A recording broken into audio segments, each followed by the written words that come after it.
हमारे 2 दिन का सेशन था, इसमें बहुत ही इंपॉर्टेंट जो है ना हमने पॉइंट्स गेन किए और जो डायरेक्टली जिनका ताल्लुक हमारे फील्ड के जो है ना एक्टिविटीज़ के साथ है। स्पेशली जो हमें टास्क असाइन किया गया था प्रॉब्लम्स को आप हाईलाइट करना है and then how to counter and how to solve these problems through है सिस्टमेटिक प्रोसीजर के थ्रू। जितने भी आउटलाइन सर ने हमें प्रोवाइड किए और इसके साथ साथ जितनी भी गाइडेंस दी हमें और जितना भी हमें प्रैक्टिस करवाया, दैट वाज मार्वेलस। और हम इससे काफ़ी हम लोग सीखे हैं और होप कि इंशाल्लाह जो है हम लोग ट्रेनिंग से आपसे फारिग होकर अपने फील्ड में जाएंगे तो इन ही एरियाज़ को, इन ही मोटिवेशन को हम अपने साथ कैरी ऑन करेंगे ताकि हमें बेहतर से बेहतर जो है ना रिज़ल्ट हमारे पास आए।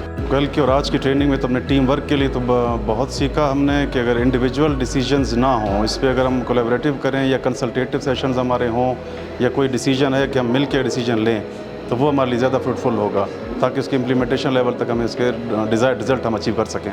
कि एक या दो जितने रिलेटेड डिपार्टमेंट्स हैं they must sit together before devising a policy. Citizens हैं या कोई भी हम अगर पॉलिसी बना रहे हैं जो डायरेक्ट अफेक्टीज हैं, वी मस्ट कंसल्ट देम, उनसे हमने राय लेनी चाहिए हमें। इस वर्कशॉप का पर्पज़ ये था कि जो ऑफिसर अपने करियर में इस वक्त नेक्स्ट पॉलिसी मेकिंग लेवल पे जा रहे हैं उनको इंट्रोड्यूस कराया जाए उस मॉडल से जिसके ज़रिए वो डिज़ाइन थिंकिंग के प्रोसेस को फॉलो करके पब्लिक सर्विस डिलीवरी को बेहतर कर सकते। ग्रुप और इंडिविजुअल टास्क भी दिए गए।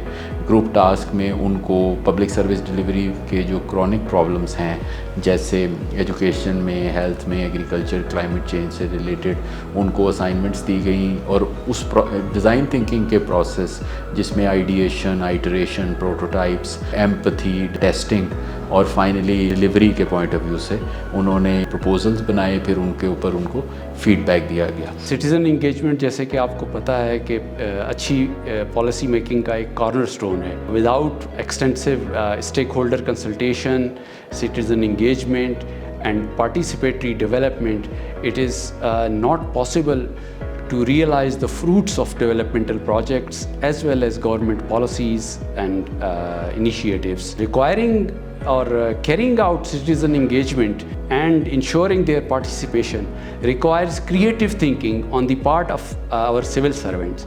और यहाँ पर हमारे जो ट्रेडिशनल ब्यूरोक्रेटिक मैकेनिज़्म हैं वो अक्सर उसके लिए इनएडिक्वेट होते हैं, नाकाफ़ी होते हैं। तो उस हवाले से जो ये 2 रोज़ा वर्कशॉप मुनक्किद कराई गई जिसमें हमारे फैसिलिटेटर उमर रियाज साहब ने बहुत बेहतरीन तरीके से हमारे पार्टिसिपेंट्स को डिज़ाइन थिंकिंग की मेथडोलॉजी से रूशनास कराया और उस मेथडोलॉजी को यूज़ करते हुए जो स्टेक होल्डर एनालिसिस और स्टेक होल्डर पार्टिसिपेशन को कैसे इंश्योर करना है गवर्नमेंटल पॉलिसी मेकिंग में, उसकी तरबियत दी उन्हें।